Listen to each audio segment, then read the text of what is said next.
Hello student, how are you? Lavish classic today one में आपका स्वागत है एक नई वीडियो के साथ। मैं मुस्तकीम अहमद। देखिए, आज का जो क्वेश्चन है बहुत इंपॉर्टेंट है और बोर्ड में ज्यादातर मालूम किया जाता है। हर परीक्षा में क्वेश्चन ज्यादातर आए हुए हैं। सब ये 2023 से लेकर 2026 तक के क्वेश्चन है। आपके 6 क्वेश्चन लेके आए हैं, बहुत इंपॉर्टेंट है, जो बोर्ड में ज्यादातर मालूम किए गए हैं और किए जाते भी हैं।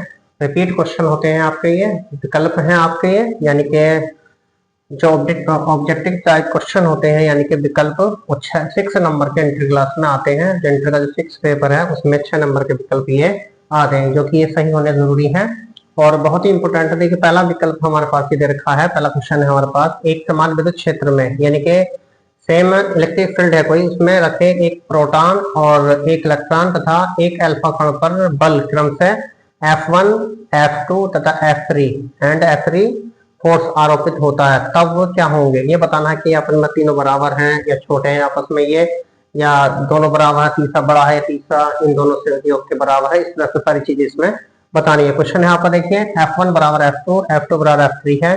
उसके बाद बी पार्ट इसका, F1 बराबर F2 बराबर नहीं है F3 के, और F1 greater than F2 greater than F3, और सी पार्ट में, डी पार्ट में है आपका F1 less than F2 less than F3। इसका मतलब यह है कि F1, F2, F3 पहले वाले में, ऑप्शन ए जो है उसमें F1 व F2, F1, F2 और F3 तीनों बराबर दिए गए हैं, जबकि बी पार्ट में आपके F1, F2 बराबर है, जबकि F3 जो है दोनों के बराबर नहीं है। सी में जो है F1 बड़ा है F2 से और F2 बड़ा है F3 से, यानी F3 को छोटा दिखाया गया है जबकि F1 को बड़ा दिखाया गया। दूसरा क्वेश्चन है, अब इसमें डी है, इसमें पार्ट इसका F1 छोटा है F2 से और F2 छोटा है F3 से। इस तरह से ये 4 ऑप्शन है, चारों में से एक सही होगा आपका। तो देखिए, इसमें सेलेक्ट प्रोटॉन और इलेक्ट्रॉन पर सेम चार्ज होता है, जबकि अल्फा कण पर जो होता है प्रोटॉन और इलेक्ट्रॉन का दुगना चार्ज होता है। मान लीजिए मेरे पास इलेक्ट्रॉन और प्रोटॉन पर जो आवेश है मेरे पास, वो दोनों पर क्या है, बराबर है, E बराबर E, यानी कि इलेक्ट्रॉन और ये प्रोटॉन है और ये इलेक्ट्रॉन है, तो दोनों पर सेम चार्ज है, लेकिन क्या है, इन दोनों की जो नेचर है वो डिफरेंस है, अलग अलग है। एक की पॉजिटिव है और एक की निगेटिव। इलेक्ट्रॉन की जो प्रकृति है वो निगेटिव है, जबकि प्रोटॉन की जो प्रकृति है वो पॉजिटिव है, यानी कि धनात्मक है, और इलेक्ट्रॉन की जो है वो ऋणात्मक है। अब इसमें जो है देखिए, दोनों का चार्ज बराबर है, जबकि अल्फा पार्टिकल जो अल्फा पार्टिकल होता है वो 2e होता है, यानी कि इलेक्ट्रॉन के आवेश का दुगना चार्ज इसके ऊपर होता है। इसका मतलब है, जब हम इसे लगाएंगे, इसका मतलब दोनों पर, यानी कि इलेक्ट्रॉन और प्रोटॉन पर सेम चार्ज है। सेम चार्ज होने के बाद जब दोनों का सेम चार्ज है तो दोनों पर बल भी फोर्स बराबर होगा, जबकि अल्फा कण पर जो है दुगना आवेश है आपका इलेक्ट्रॉन और प्रोटॉन का। जब दोनों का अल्फा कण पर जो फोर्स होगा, यानी कि बल है, अल्फा कण पर बल होगा, वो F बराबर के 2e मल्टीप्लाई 2e बटे आर स्क्वायर, दोनों की डिस्टेंस आर स्क्वायर है, तो ये हो जाएगा बराबर के 4e स्क्वायर, यानी कि आप कह सकते हैं 4e मल्टीप्लाई e अपॉन क्या हो जाएगा आपका आर स्क्वायर, यानी कि ये बनेगा यहाँ से 4 हमारे पास के E into E upon R square, ये हुआ। यानी कि ये जो E इंटू ई जो है, ये हमारे पास इलेक्ट्रॉन प्रोटॉन 50 बराबर है। इसका मतलब हुआ जो F3 है वो आपका बराबर है 4F1 के बराबर, यानी F1 का 4 गुना फोर्स है और F2 का भी 4 गुना F फोर्स लगेगा इस पर। इसका मतलब है कि F3 जो होगा वो इन दोनों के बराबर नहीं होगा, इसलिए हमारे पास जो ऑप्शन होगा वो आपका बी होगा। अर्थात इसका मतलब ये हुआ हमारे पास कि हमारे पास जो कंडीशन आएगी वो होगी F1 बराबर F2 बराबर नहीं है F3 के, यानी कि ये जो F3 है ये इसके बराबर नहीं है। ये कंडीशन फॉर डी जो है, ये लेस देन छोटा दिखा दे और छोटा दिखा दे, ये बड़ा दिखा दे, लेकिन ये जो है यहाँ पर ये ऑप्शन 5 हो सकता था, लेकिन क्या करें, यहाँ पर जो है F1 छोटा हो गया F2 से, लेकिन क्या है, F1 F2 दोनों आपस में बराबर हैं, दोनों पर फोर्स जो होगा वो दोनों पर इक्वल्स होगा, जबकि F3 पर जो फोर्स होगा इसका 4 गुना हो जाएगा। ये कंडीशन यहाँ पर आती है हमारे पास, तो कंडीशन यहाँ पर ध्यान रखेंगे, इसमें हमारे पास कंडीशन ये आ गई यहाँ पर।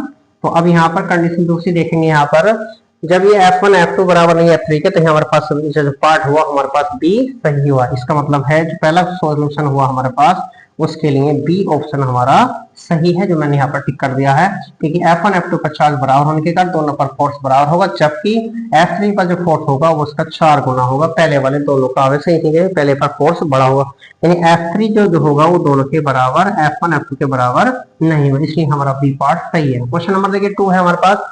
एक बिंदु आवेश स्मॉल क्यू है, इलेक्ट्रिक चार्ज है पॉइंट चार्ज है स्मॉल क्यू को एक अन्य पॉइंट चार्ज यानी बिंदु आवेश कैपिटल क्यू से उत्पन्न विद्युत क्षेत्र में वृत्तीय गति में घुमाया जा रहा है, यानी वृत्तीय गति है हमारे पास।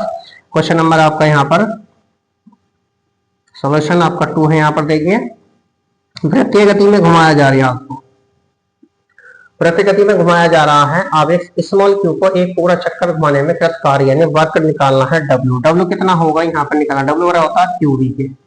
हम जानते हैं वी नॉट एड डब्ल्यू बराबर क्या होता है क्यू वी के होता है हमारे पास, लेकिन कंडीशन ये आ रही है यहाँ पर क्योंकि एक बिंदु आवेश अन्य को कोई अन्य बिंदु आवेश क्यू से उत्पन्न विद्युत क्षेत्र में वृत्तीय गति कर रहा है, वृत्तीय गति में घुमाया जा रहा है, तो आवेश क्यू को एक पूरा चक्कर लगाने में क्या क्या करें। आवेश को किसी वृत्तीय मार्ग हो या कोई भी मार्ग है उसमें प्रत्येक बिंदु पर जो विभव होता है वो समान होता है, सम विभव परस्पर जो किया गया कार्य होता है वो शून्य होता है। इस पर जो विभव है वो शून्य हुआ, तो डब्ल्यू इक्वल टू हो जाएगा क्यू इंटू जीरो, डब्ल्यू बराबर 0। इसका मतलब है वर्क डन जो हमारे पास किया जाएगा वो शून्य होगा, इसका मतलब है ए पार्ट हमारा सही है। इसमें सोल्यूशन का दूसरा क्या है, ए पार्ट हमारा सही हुआ। हमारे पास 2 क्वेश्चन हमारे कंप्लीट हो गया, पहले में बी पार्ट सही था, दूसरे में आपका हो गया और ऑप्शन ए सही हुआ आपका, क्योंकि शून्य है, धनात्मक ऋणात्मक इनमें से कोई नहीं। ये 4 ऑप्शन थे हमारे पास, पहले में ए था आपका शून्य, दूसरे में था धनात्मक, तीसरे में था आपका ऋणात्मक और डी में था इनमें से कोई नहीं, यानी कि 0 पॉजिटिव और negative and none of these, ये इसमें दिया हुआ था इंग्लिश के अकॉर्डिंग। अब देखिए क्वेश्चन नंबर 3 है आपका इसमें।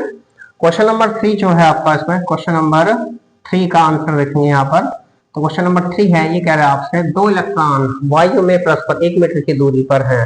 कितने मीटर की दूरी पर है, 2 इलेक्ट्रॉन है हमारे पास, स्मॉल ई, ये दोनों की डिस्टेंस है वो 1 मीटर है, दोनों के बीच की डिस्टेंस कितनी है 1 मीटर है दोनों की।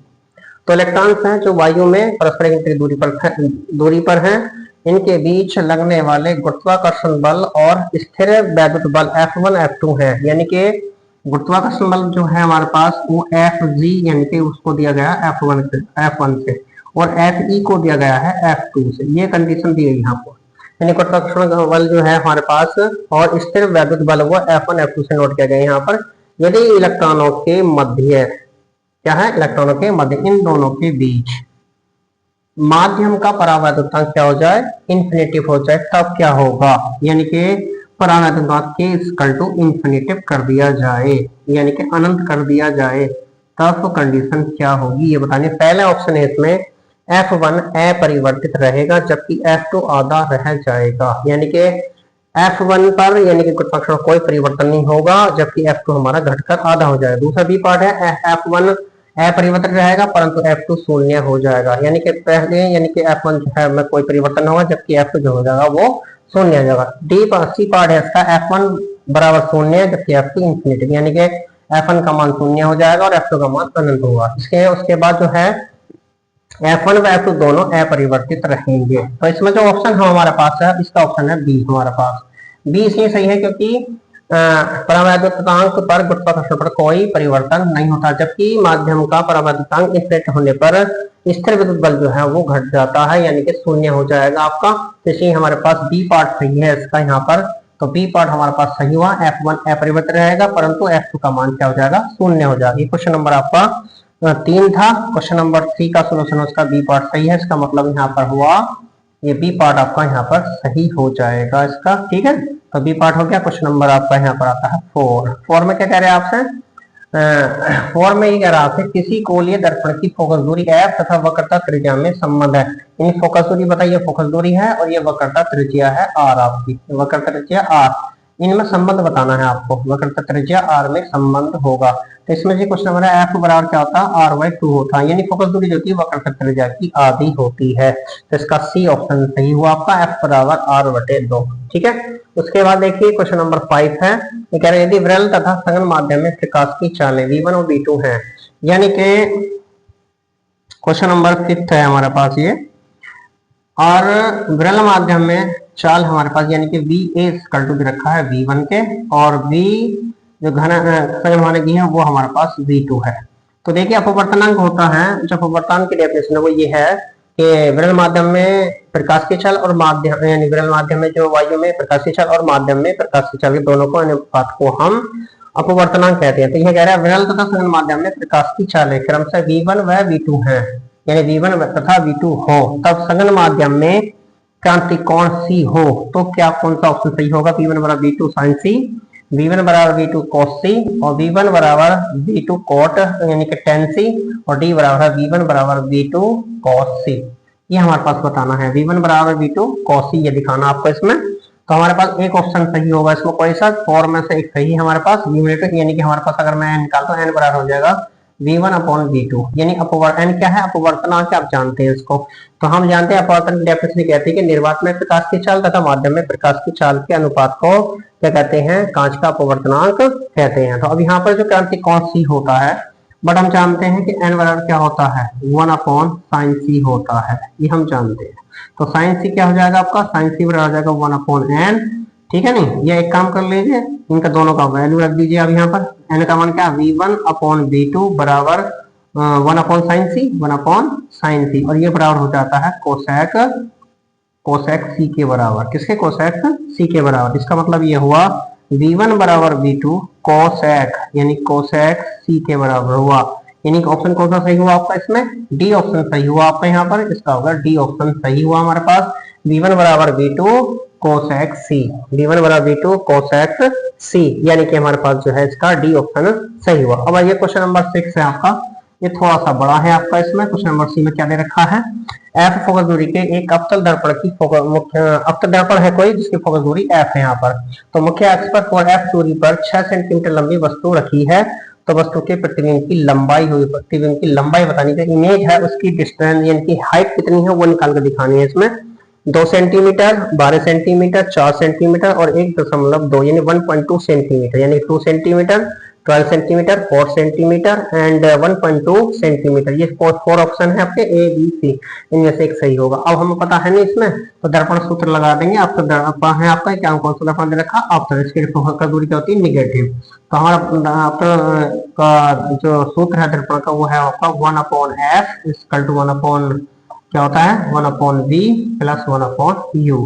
तो 1 upon minus F equal to 1 upon V plus 1 upon minus का 4f, ये लगा दिया। तो ये हो जाएगा 1 upon V equal to 1 upon 4f और ये हो जाएगा माइनस का 1 अपॉन f। तो ये हमारे पास एलसीएम होगा आपका 4f, 1 माइनस 3 हुआ आपका, तो 1 अपॉन वी इक्वल टू हो गया माइनस का 3 बटे 4f और यहाँ से v बराबर हो गया आपका माइनस का 4f बटे 3। यहाँ v की वैल्यू निकालनी हमने यहाँ पर, जो की वैल्यू हमारे पास दे रखी है। तो ये हमारे पास दर्पण सूत्र से अप्लाई मिरर फार्मूला, तो 1 upon X equal to 1 upon V plus 1 upon U equal to, अब अवतल दर्पण है तो फोकस दूरी होगी निगेटिव, तो हमने यहाँ पे निगेटिव रख दिया। 1 अपॉन वी अपनी जगह है, u का मान दे रखा 4, ये हमारे पास u इक्वल टू है हमारा क्या है आपका u, यानी कि दर्पण से वस्तु की दूरी जो है वो u है, वो माइनस में रखी जाती है।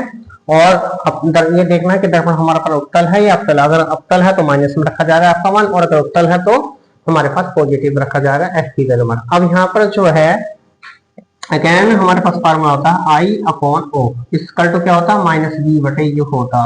तो I क्या है? प्रतिबिंब की ऊंचाई है, जबकि O क्या? वस्तु की ऊंचाई। अब वस्तु कितनी है हमारे पास? वस्तु की लंबाई है 6 सेंटीमीटर, तो ये हो जाएगा I upon 6 equal to minus का 4f बटे 3, ये मैंने मान रख दिया इसका v का, और माइनस का रख दिया 4 यानी कि 6f, यहाँ पर देंगे 6 रखा हुआ है हमें 6 सेंटीमीटर लंबाई यानी कि 4f है, तो यहाँ रख देंगे 4f। वस्तु की जो हमारे पास लंबाई है वो 4f है।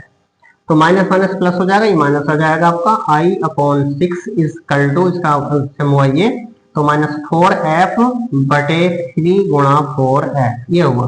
तो देखिए 4f से 4f कैंसिल हुआ आपका, I upon 6 equal to minus 1 upon 3, तो यहाँ से I बराबर हो जाएगा माइनस 6 अपॉन 3, 3 बन जा 3, 3 2 जा 6 और I बराबर हो जाएगा माइनस का 2 सेंटीमीटर। यानी इसका मतलब है जो वस्तु होगी, वस्तु यानी वस्तु का जो प्रतिबिंब बनेगा वो 2 सेंटीमीटर ऊंचा बनेगा। ये वस्तु पहले वाली से कितना छोटा बनेगा आपका, यहाँ पर तो माइनस है तो वास्तविक बनेगा आपका।